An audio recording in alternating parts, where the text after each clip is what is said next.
আমরা দেখেছি 2024 সালে 5ই আগস্টে বৈষম্য বিরোধী ছাত্র আন্দোলনের মধ্যে দিয়ে এই স্বৈরাচারী জুলুমবাজ সরকারের পতন। যে আপনি যাকে ক্ষমতা দেন সেই ব্যক্তি ক্ষমতা পায়, যাকে ক্ষমতা থেকে বঞ্চিত করেন সাথে সাথে ক্ষমতা হারায়। যাকে ইজ্জত দেন সে ব্যক্তি ইজ্জত পায়, যাকে সম্মান দেন সম্মান পায়, বেজ্জতি করেন বেজ্জতি হয়। সমস্ত কল্যাণ কার হাতে? আল্লাহরই হাতে। তাই তো আসুন, যে আমরা জীবনে কোনোদিন স্বাধীন করতে গেলে যে এত কষ্ট হয় জীবনে দেখি নাই। আমরা বদরের যুদ্ধ দেখি নাই, আমরা উহুদের যুদ্ধ দেখি নাই, আমরা খন্দকের যুদ্ধ দেখি নাই, আমরা 1971 সালের যুদ্ধ দেখি নাই, ভাষা আন্দোলন দেখি নাই। তবে আমরা দেখেছি 2024 সালে 5ই আগস্টে বৈষম্য বিরোধী ছাত্র আন্দোলনের মধ্যে দিয়ে এই স্বৈরাচারী জুলুমবাজ সরকারের পতন। ঠিক না বেটি? না আগেও দেখেছেন আপনারা, আমি দেখি নাই। তাহলে এই ক্ষমতা যতদিন দেন আল্লাহ ততদিনই ক্ষমতা পায়, আর আল্লাহ যখন ক্ষমতা কেড়ে নেন আর ক্ষমতায় থাকতে পারে না। মুসলমান ভাইরা আমার,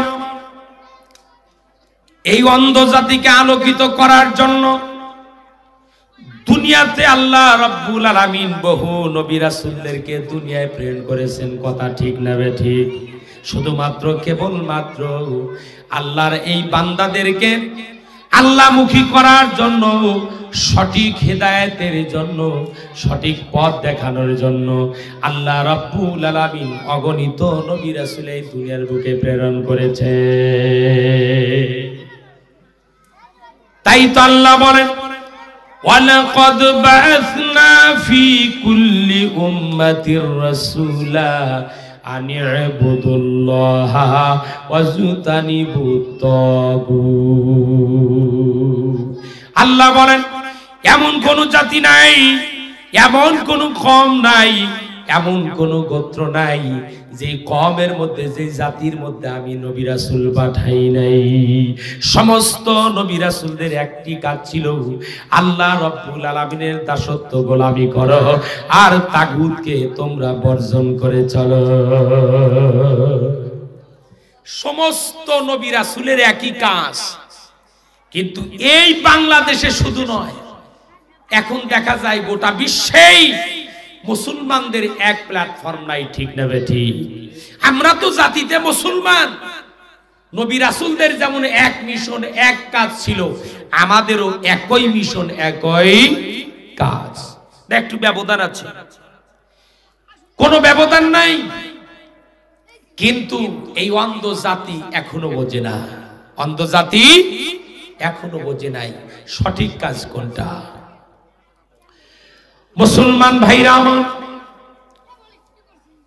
সমস্ত নবী রাসূলদেরকে আল্লাহ রাব্বুল আলামিন অঞ্চল ভিত্তিক, কওম ভিত্তিক, তাদের ওই কওমকে হেদায়েতের জন্য আল্লাহ পাক তাকে পাঠাইছেন। কিন্তু আমার আপনার প্রিয় নবী মুস্তাফা মুহাম্মদ রাসূলুল্লাহ সাল্লাল্লাহু আলাইহি সাল্লামকে আল্লাহ রাব্বুল আলামিন তামাম পৃথিবী সব মানুষের হেদায়েতের জন্য প্রেরণ করেছে।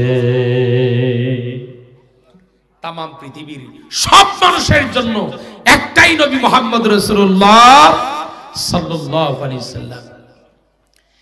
তাই তো আল্লাহ রাব্বুল আলামিন বলেন, কুল ইয়া আইয়ুহান নাস ইন্নী রাসূলুল্লাহি ইলাইকুম জামিয়া।